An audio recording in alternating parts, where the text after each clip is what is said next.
Hello friends, welcome to Telugu audio story. ఈ ఛానల్ని కనుక మీరు ఫస్ట్ టైం చూస్తున్నట్లయితే ఛానల్ సబ్స్క్రైబ్ చేయండి, లైక్ చేయండి. అలాగే ఈ కథపై మీ ఒపీనియన్ని కమెంట్ రూపంలో తెలియచేయండి. ఇక కథలోకి వెళ్దామా? మన్నించు ఓ ప్రేమ పార్ట్ 39 చూసే ముందు పార్ట్ 38 చూడండి. లింక్ డిస్క్రిప్షన్లో ఇవ్వడం జరిగింది. బెడ్రూమ్ చాలా పెద్దగా ఉండి వైట్ కర్టన్స్తో మంచం చుట్టూ డెకరేట్ చేసి చుట్టూ సెంటెడ్ క్యాండిల్స్ వెలిగించి ఒక ఫస్ట్ నైట్ రూమ్ అరేంజ్ చేసినట్టు ఉంది. రౌండ్ బెడ్ మీద ఫుల్ ఫ్లవర్స్తో డెకరేట్ చేసి ఆ రూమ్ అంతా మంచి అరోమా వస్తూ ఉంటే వేద్ ఒక్క నిమిషం ఆగలేక నైనని వెంటనే మంచం మీద పడుకోబెట్టి తమకంగా చూస్తూ ఎర్రటి దొండ పండు లాంటి పెదాలను సుతారంగా మీటుతూ గండు తుమ్మెదలా ఆ జంట గులాబీల మీద వాలాడు. ఆ ముద్దు అవిరామంగా సాగుతూ ఉంటే వేద్ పెదవుల మీద ఆమె పెట్టే ఘాట్లు తట్టుకోలేక నొప్పితో నయనను దూరం జరపబోతే నయనని విసురుగా వేద్ని మంచం మీదకి నెట్టి అతని పై కూర్చొని తన ఫింగర్తో నుదుటిపై నుండి కళ్ళ మధ్యగా ముక్కు మీదుగా రాస్తూ అతని లిప్స్ని టచ్ చేస్తూ నెమ్మదిగా అతని చెస్ట్ మీద సర్కిల్స్ గీస్తూ ఆ తర్వాత ఆ ఫింగర్ని సుడులు తిప్పుతూ అతని ప్యాంట్ బెల్ట్ దగ్గర ఆగింది. అప్పటికే ఊపిరి గట్టిగా బిగపట్టేసిన వేద్ కళ్ళు చిన్నగా చేసి చూస్తూ ఉంటే నైనా ఒక ఐబ్రో అప్ చేసి సెడ్యూసింగ్ లుక్స్తో మోకింగ్ వాయిస్తో "ఆర్ యు రెడీ?" అని అడిగింది. వేద్ నాట్ రెడీ అన్నట్టు తల ఊపుతూ ఉంటే "బట్ ఐఎమ్ రెడీ" అని ఫర్దర్ స్టెప్ తీసుకుంది. 5 నిమిషాలు ఆపకుండా వేద్ని కిస్ చేస్తూ ఉంటే అప్పటికే బాడీ అంతా యాక్టివేట్ అయినా ఎంగిలి తగులుతుండడంతో ఎక్కడ లేని సిక్నెస్ వచ్చేసి కళ్ళు తిరుగుతున్న ఫీలింగ్ వస్తూ ఉంటే హార్మోన్స్ మాత్రం అబ్నార్మల్గా వర్క్ చేయడం మొదలుపెట్టాయి. వేద్ కళ్ళు తేలేస్తున్నా నైన వదలకుండానే గట్టిగా కిస్ చేస్తూ అతని బాడీ మొత్తం ముగ్గులు వేస్తూ ఉంటే ఒంట్లో అప్పుడప్పుడు లైట్గా ఫీలింగ్స్ ఉన్నా ఇంత హెవీ ఫీలింగ్స్ ఇప్పటి వరకు చూడకపోవడంతో వేద్ తన ఫీలింగ్స్ కంట్రోల్ చేసుకోలేక నయన తన లిప్స్ వదిలిన వెంటనే ఒక్కసారి నయన మీద కంప్లీట్గా తన ఫోర్స్ని చూపించాడు. అప్పటి వరకు పులిలా ఉన్న నయన అతని కింద లేడి పిల్లలా అయిపోవడంతో మొదటిసారి సింహం పంజా రుచి తెలిసినట్టు అతన్ని ఆపలేకపోయింది. ఇన్నాళ్ళ జీవితంలో మొదటిసారి కొత్త రుచులు తెలుస్తుండేసరికి అతని బాడీ కంట్రోల్ కాక నయన హర్ట్ అవుతుంది అని తెలుస్తూ ఉన్నా తనని తాను ఎలా కంట్రోల్ చేసుకోవాలో తెలియక అలా హర్ట్ చేస్తూనే స్వీట్ పెయిన్ ఎక్కువ ఇస్తున్నాడు. అతని నుదుటి నుండి కారిన చెమటి చుక్కలు జారి నయన ముఖాన్ని తడిపేస్తూ ఉంటే నయన నోట్ల నుంచి మత్తుగా "బావా" అన్న పదం వచ్చింది. ఆ పదం విన్న వెంటనే వేద్ కళ్ళు మూతలు పడుతూ ఉంటే లీలగా జరిగిన విషయం గుర్తు రావడం మొదలుపెట్టింది. "బావా, ప్లీజ్ బావా, కళ్ళు తెరవరా, నువ్వు ఇలా పడుకుంటే చూడలేకపోతున్నానురా, ప్లీజ్" అంటూ తన ఒంటి మీద టాప్ తీసి తన షర్ట్ తీసి తన నయనగా గట్టిగా హత్తుకోవడం గుర్తొస్తూ ఉంటే అతని కళ్ళు ఆ సీన్ రీకలెక్షన్ కోసం ఇంకా గట్టిగా మూతలు పడుతున్నాయి. ఆ తర్వాత అతనికి లైట్గా వేడి పుడుతుందని తెలియడంతో కారిపోతున్న కన్నీళ్ళని తుడుచుకొని బాధగా ఇద్దరిని పసిపిల్లల్లా మార్చేసి తనని తన వైపు తిప్పుకొని గట్టిగా హత్తుకొని ఒంటి మీద దుప్పటి కప్పుకుంది. అప్పటికే లైట్గా ఒంట్లో వేడి తెలుస్తూ ఉంది వేద్కి. చేతుల్లో చలనం మొదలై ఇంకొంచెం వేడి కోసం నయనను ఇంకా తనలోకి అదుముకుంటూ నయన మెడ వంపులో తలపెట్టాడు. నయన వేద్ పరిస్థితిలో కొంచెం మార్పు వస్తుందని సంతోషపడుతూ ఇంకా దగ్గరికి లాక్కొని అతని తలలో చేయి పెట్టి నెమ్మదిగా నిమురుతూ ఉంటే వేద్ చేతులు మాత్రం నయన వంటిని వెతకడం మొదలుపెట్టాయి. ఆ స్పర్శకు నయన కన్నీళ్లతో కష్టంగా వేద్ని వెనక్కి జరపాలని ట్రై చేసింది.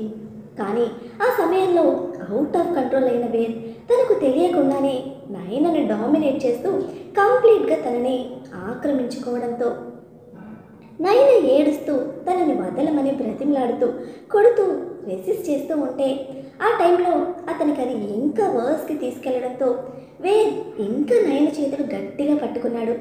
ఇక వేద్ని తను దూరం జరపలేక తన చేతికున్న ఎంగేజ్మెంట్ రింగ్ తీస్తూ ఉంటే బలవంతంగా నయన చేతులు రెండింటినీ లాక్ చేసి కంప్లీట్గా తనలో కలిసిపోయాడు.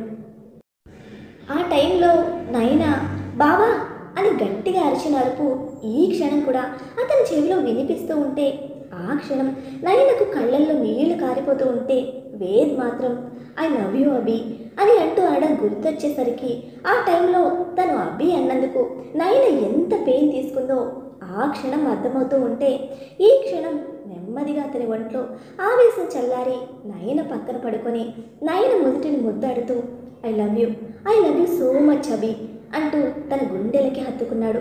ఆ మాట వినడమే నయన స్పీడుగా వెనక్కి జరిగి యూ ఇడియట్, ఇప్పటి వరకు నాతో ఉండి అభి అని నీ వైఫ్ని తలుచుకుంటున్నావా అని అరిచి వేద్ మీద యుద్ధానికి పోయింది. వేద్ చిన్నగా నవ్వి ఒక విషయం అడుగుతాను చెప్తావా అని అడిగాడు. వాట్ అన్నట్టు సీరియస్గా చూస్తే నేను ఒక పేరు చెప్తాను, ఆ పేరులో నేను అన్న పదం ఉందో లేదో చెప్తావా అని అడిగాడు.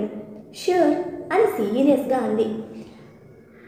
అభినయనలో స్టార్టింగ్ ఏంటి అని అడిగాడు. అభి అని అంది. నా పేరు అభినయ్ వేద్, ఇందులో స్టార్టింగ్ ఏంటి అన్నాడు. అభి, నా పేరుతో పాటు నాలో కలిసిపోయిన నా భార్య అభిని అభి అని పిలవడం తప్ప అని అడిగాడు. కొన్ని గంటల ముందుకు వెళ్ళిపోతే నయనని వేద్ పబ్ నుంచి బయటకు లాక్కు వచ్చిన తర్వాత పబ్లో చుట్టూ ప్రపంచం ఏమవుతుందో చూడకుండా కలిసిన గౌతమ్ ప్రియ చేతుల్ని చూస్తూ ఆపకుండా మందు కొడుతూ ఉన్నాడు ఇంద్ర. అసలుకే తాగడం పెద్దగా అలవాటు లేకపోవడంతో మూడో పెక్కే కళ్ళు తిరుగుతున్నట్లు అనిపించేసరికి బాధగా పక్కనున్న టిష్యూస్ని తీసి కళ్ళలో కన్నీళ్లు తుడుచుకుంటూ ఆ టిష్యూస్ని ఆ టేబుల్ నిండా నింపేశాడు. ఇదంతా చూస్తున్న ప్రియ ఏమైంది వీడికి అని అనుకుంటూ గౌతమ్ జస్ట్ ఎ మినిట్ అని ఇంద్ర దగ్గరకు వెళ్ళేసరికి క్యూటీ చెప్పిన ఐడియా గుర్తొచ్చిన ఇంద్ర ప్రియని తీసుకొని కమ్ అర్జెంట్ అని గబగబ ప్రియ చేయిని పట్టుకొని ఆ పోర్టికోలోకి తీసుకువెళ్ళిపోయి తన కార్ అన్లాక్ చేసి అందులో ప్రియని కూర్చోపెట్టి ఇంద్ర డ్రైవింగ్ సీట్లో కూర్చున్నాడు. ప్రియ అప్పటికి ఊగిపోతున్న ఇంద్రను నీకు అలవాటు లేదు కదా, ఎందుకు డ్రింక్ చేసావు, ఆర్ యూ ఓకే, నేను డ్రైవ్ చేయనా అని అంటే నేను డ్రైవ్ చేస్తాను, క్యూటీ నాకే డ్రైవ్ చేయమని చెప్పింది అంటూ కార్ని అటు ఇటు తిప్పుతూ ఉంటే ప్రియ ఈరోజు సేఫ్గా ఇంటికి పంపు దేవుడా అని మనసులో దండం పెడుతూ తన హ్యాండ్ కూడా స్టీరింగ్ మీద వేసి కంట్రోల్ చేస్తోంది. అలా కొంత దూరం వెళ్ళాక ఇంద్ర కొంచెం లోన్లీ ప్లేస్లో కార్ ఆపాడు. ప్రియ ఏంటి ఇక్కడ అని క్వశ్చన్ చేస్తే క్యూటీ ఇలాగే లోన్లీ ప్లేస్లో ఆపమంది అని చెప్తే ప్రియ అయోమయంగా ఎందుకు అని అడిగితే ఇప్పుడు నేను నిన్ను కిస్ చేయాలి కదా అని అన్నాడు. ఆ మాటకి ప్రియ తన కళ్ళు రెండు పెద్దవి చేసి చూస్తూ ఉంటే ఇంద్ర ఇంకొక నిమిషం ఆలోచించకుండా లాలీపాప్ కోసం పసిపిల్లాడు వెళ్ళినట్టు వెళ్ళి ప్రియని పట్టుకొని తన లిప్స్ స్లిప్ చేస్తూ ఉంటే ప్రియ విసుగ్గా వెనక్కి నెట్టింది. అప్పటి వరకే ముద్దంటే తెలియని బ్యాచులర్ బతుక్కి ఒక్కసారి కిస్ చేసి తగిలేసరికి హే ప్రియా బాగున్నాయి నీ లిప్స్ అని ప్రియని తన మడిలోకి లాక్కొని ఇంకొకసారి పెదాలు అందుకున్నాడు. ఈసారి ప్రియ నెట్టలేదు. 5 నిమిషాల తర్వాత వదిలిన ఇంద్ర తన లిప్స్ని లిక్ చేసుకుంటూ స్ట్రాబెర్రీ ఫ్లేవర్లో ఉన్నాయి నీ లిప్స్ అని అంటే ప్రియ సీరియస్గా చూసి స్ట్రాబెర్రీ జ్యూస్ తాగితే స్ట్రాబెర్రీ ఫ్లేవర్ ఉండకుండా నీలా విస్కీ కంపు కొడుతుంది అనుకుంటున్నావా అని అడగడంతో సారీ బేబీ, ఈసారి నాకు అంటుకున్న స్ట్రాబెర్రీ ఫ్లేవర్ని నీకంటిస్తా రా అని మళ్ళీ పెదవులు అందుకున్నాడు. అతని చేతులు దిశలు మారుతూ ఉంటే ప్రియ కష్టంగా కట్టడి చేసి ఏం చేస్తున్నావు తెలుస్తోందా అని అంటే ఇంద్ర ఏడుపు మొహం పెట్టుకొని ప్రియ గుండెల్లో ముఖం దాచుకొని అక్కడ అదుముతూ తెలుస్తోంది ఐ లవ్ యూ ప్రియా, నువ్వు నన్ను పెళ్లి చేసుకోవే అని అడిగాడు.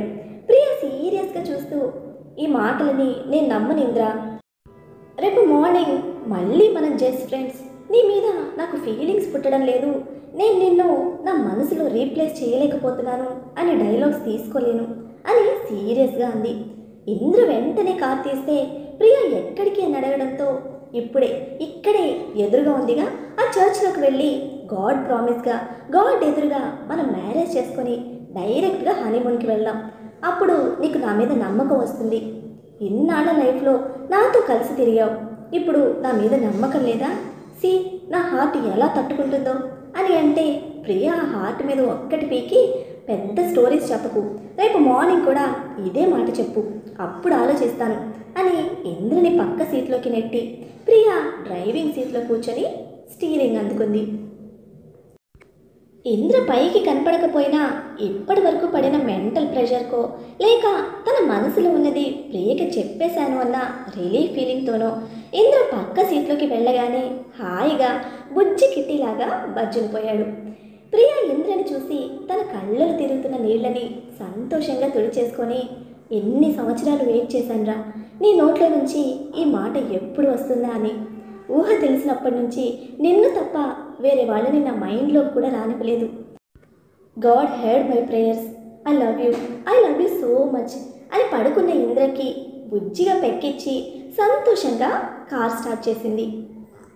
ఇప్పుడు జరిగిన సీన్కి మరొక అరగంట ముందుకు వెళ్ళిపోతే నైనా, వేద్, ఆ తర్వాత ఇంద్ర, ప్రియ కూడా వెళ్ళిపోవడంతో నవ్యకి బోర్గా అనిపించి అఫీషియల్ మీటింగ్లో ఉన్న శర్వని డిస్టర్బ్ చేయలేక ఫోన్లో రీల్స్ చూస్తూ ఆరెంజ్ జ్యూస్ సిప్ చేస్తోంది. ఆమెని అలా చూసిన ఒక ఫారినర్కి ఇంట్రెస్ట్ కలిగి నెమ్మదిగా నవ్య పక్క నుంచి నవ్యతో మాటలు కలిపాడు. నవ్య కూడా అతను మామూలుగా మాట్లాడుతూ ఉంటే సరదాగా అతనితో మాట కలిపింది. అతను కూడా ఇబ్బంది కలిగే విధంగా కానీ మాట్లాడకపోవడంతో నవ్య కూడా నార్మల్గానే రియాక్ట్ అవుతూ ఫ్రెండ్లీగా మూవ్ అవుతూ ఉంటే అదంతా దూరం నుంచి చూస్తున్న శర్వ కనుబొమ్మలు ముడిపడ్డాయి. వెంటనే ఆ మీటింగ్లో నుంచి వచ్చి వాళ్ళ దగ్గర నుంచుంటే ఈలోపు అతను, hey Navya, you are looking so beautiful అని కాంప్లిమెంట్ ఇవ్వడంతో నవ్య థ్యాంక్ యూ అని అంది. ఆ ఫారినర్ నవ్య ముందు చేయి జాపి, if you don't mind can you dance with me అని అడిగాడు. నవ్య సమాధానం చెప్పేలోపే అక్కడికి వచ్చిన శర్వ నవ్య నడుం మీద చేయి వేసి దగ్గరికి లాక్కొని, నవ్య, నేను అక్కడ ఉంటే ఇక్కడేం చేస్తున్నావు అని ఫారినర్ వైపు యూ అని అడగడంతో ఫారినర్ ముఖం పాలిపోయింది. ఫారినర్ చిన్న నవ్వు నవ్వితే నవ్య హీఈస్ మై అని ఏం చెప్పాలో అర్థం కాక ఆగిపోతే శర్వ ఐఎమ్ హర్ హస్బెండ్ అని అనడంతో ఆ ఫారినర్ నైస్ పెయిర్ అంటూ నవ్వితే శర్వ నవ్యను తన వైపు తిప్పుకొని కమ్ లెట్స్ డాన్స్ అని అన్నాడు. అతని చేయి స్పర్శకి ఎప్పుడో బొమ్మలాగా బిగుసుకుపోయిన నవ్య అతను ఎటు తీసుకువెళ్తే అటు తన వెనకే పప్పీలాగా వెళ్ళిపోయింది. ఆ తర్వాత శర్వ నవ్య కొంచెంసేపు డాన్స్ చేసి తర్వాత నేరుగా ఇంటికి బయలుదేరారు. వీళ్ళు పార్కింగ్లోకి వచ్చేసరికి అప్పటికే సన్నగా చినుకులు పడుతూ ఉండడంతో నవ్య సరదాగా చినుకుల్లోకి వెళ్ళిపోయి శర్వ వైపు చూస్తూ, ఇక్కడ నుండి మన విల్ల ఎంత దూరం ఉంటుంది అని అడిగింది. శర్వ ఆ సన్నటి చినుకుల్లో ముత్యంలా తడుస్తున్న తనని పైనుంచి కింద వరకు చూస్తూ మేబీ ఒక 2 కిలోమీటర్స్ ఉంటుందేమో అని అన్నాడు. నవ్య అంతేనా అని స్పీడ్గా పరిగెత్తుకుంటూ వచ్చి శర్వ చేయి పట్టుకొని, ప్లీజ్ కారు రేపు వచ్చి తీసుకువెళ్దాం, ఇప్పుడు సరదాగా నడిచి వెళ్దామా అని అడిగింది. ఎప్పుడు తనతో అంత చనువుగా మాట్లాడిన నవ్య మొదటిసారి అడగడంతో శర్వ చిన్న స్మైల్ ఇచ్చి ఆ కార్కి తన పాకెట్లో పెట్టుకొని తన హుడీ క్యాప్ తల మీద వేసుకొని తన పాకెట్లో 2 హ్యాండ్స్ పెట్టుకొని ఓకే కమ్ అని నవ్యని తీసుకొని నెమ్మదిగా నడవడం మొదలుపెట్టాడు. నిర్మానుష్యమైన రోడ్లో అక్కడొకసారి అప్పుడొకసారి వెళ్తున్న వెహికల్స్తో సన్న తుప్పర పడుతూ స్ట్రీట్ లైట్స్ వెలుగులో అవి బంగారంలా మెరుస్తూ ఉంటే ఆ చినుకుల్లో రోడ్ మీద చిన్న పిల్లలా తడుస్తూ ఆడుకుంటూ వస్తున్న నవ్య ఆనందానికి అవధులు లేవు. అదంతా చూసి సంతోషపడుతున్న నవ్య చిన్నపిల్ల మనస్తత్వం మొదటిసారి శర్వ కళ్ళకు కట్టినట్టు కనిపిస్తూ ఉంటే అతని చూపు స్వచ్ఛమైన ఆమె నవ్వు మీద నిలిచిపోయింది. కొంతసేపటికి వర్షం ఎక్కువగా పడడంతో ఇద్దరూ అలాగే తడిచిపోయారు. కరెక్ట్గా అదే టైంలో నవ్య మీదకి కారు వచ్చేయబోతే శర్వ విసురుగా ఏయ్ బీ కేర్ఫుల్ అని అంటూ తనని అతని మీదకు లాక్కున్నాడు. ఒక్కసారిగా నవ్య అతని గుండెల మీద వాలేసరికి అతని ఒంట్లో అలజడి పెరిగిపోయింది. నవ్య అతని నుంచి దూరంగా జరిగి పక్కన నిలబడి వర్షాన్ని చూస్తూ ఉంటే వణుకుతున్న నవ్యని చూసి శర్వ తన భుజం చుట్టూ చేయి వేసి దగ్గరికి అదుముకున్నాడు. చిన్నగా నవ్వి ఒక విషయం అడుగుతాను చెప్తావా అని అడిగాడు. వాట్ అన్నట్టు సీరియస్గా చూస్తే నేను ఒక పేరు చెప్తాను, ఆ పేరులో నేను అన్న పదం ఉందో లేదో చెప్తావా అని అడిగాడు. ష్యూర్ అని సీరియస్గా అంది. అభినయనలో స్టార్టింగ్ ఏంటి అని అడిగాడు. అభి అని అంది. నా పేరు అభినయ్ వేద్, ఇందులో స్టార్టింగ్ ఏంటి అన్నాడు. అభి, నా పేరుతో పాటు నాతో కలిసిపోయిన నా భార్యని అభి అని పిలవడం తప్ప అని అడిగాడు. అప్పటి వరకు వేద్ తనతో ఏం మాట్లాడాడో తనకి ఏమీ అర్థం కాలేదు. కానీ తనకే తెలియకుండా తను ఎమోషనల్ అయిపోయి వేద్ మాటల మీద కాన్సన్ట్రేట్ చేసింది. వేద్, నాకు తెలియకుండా నా అభి చిన్నప్పుడే చనిపోయింది అనుకున్నాను. కానీ నా గుండెల్లో నా అభినయ రూపంలో నా అభి ఎప్పుడూ నా కళ్ళ ముందే ఉంది.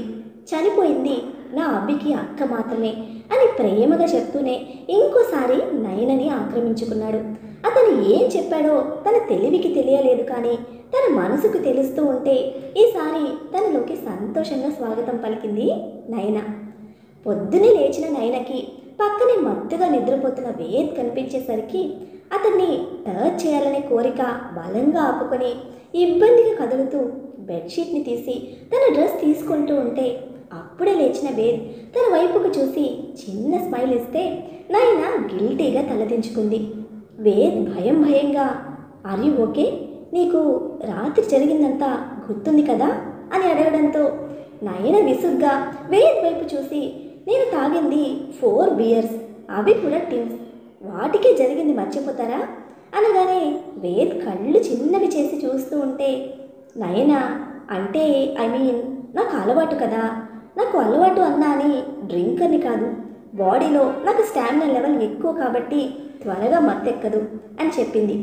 వేద్ చిన్నగా నవ్వేస్తూ, ఏదైతేనే నీకు ఇష్టం లేకుండా అయితే జరగలేదు కదా, చాలా భయపడ్డాను అని అనడంతో నయన ఇబ్బందిగా తలదించుకొని, నైట్ నేనే మిమ్మల్ని ప్రవోక్ అని అంటూ ఉండగా వేద్ ఆ పదం నయన నోట్ల నుంచి రాకుండానే తన నోటిని అతని చేత్తో మూసేసి, డోంట్ టాక్ లైక్ దట్, నువ్వేమీ అలా బిహేవ్ చేయలేదు, seriously I love you so much అని తన హ్యాండ్ తీశాడు. నయన ఇబ్బందిగా కింద పడ్డ తన డ్రెస్ తీసుకుంటూ, సరే నేను వెళ్తాను అని అంటే వేద్ వాట్ హ్యాపెన్ అని అనడంతో, చాలా గిల్టీగా ఉంది యాక్చువల్లీ, నాకు ఐ లైక్ యూ, బట్ నేను ఎప్పుడూ ఎవరితో ఇలా బిహేవ్ చేయలేదు కదా, ఐ కాంట్ ఫేస్ యూ, మిమ్మల్ని ఫేస్ చేయలేకపోతున్నాను అని అంటే వేద్ నయన వైపు చూసి, అయితే ఈ గిల్టీ ఫీలింగ్ క్లియర్ చేసేద్దాం, మన ఇద్దరం మ్యారేజ్ చేసుకుందామా అని అడిగాడు.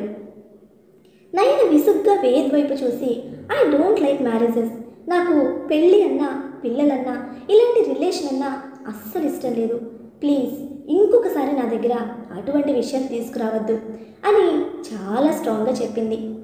మరి ఇప్పుడు నయన చెప్పిన మాటకి వేద్ రియాక్షన్ ఏమిటి? పెళ్లి పేరుతో వేద్ నయన మనసుకు చేసిన గాయం తనలో అలానే మిగిలిపోయిందా? మరి వేద్ తన తప్పును ప్రేమతో సరిదిద్దుకొని నయన మనసుని మార్చుకోగలుగుతాడా? నవ్య శర్వలు దగ్గరయ్యేదెప్పుడో, వీళ్ళ బంధం పెళ్లి పేరుతో ముడిపడేదెప్పుడో తెలుసుకోవాలంటే నెక్స్ట్ ఎపిసోడ్ని ఫాలో చేయండి. అలానే ఈ ఎపిసోడ్ని లైక్ చేయటం మాత్రం మర్చిపోకండి. Bye friends.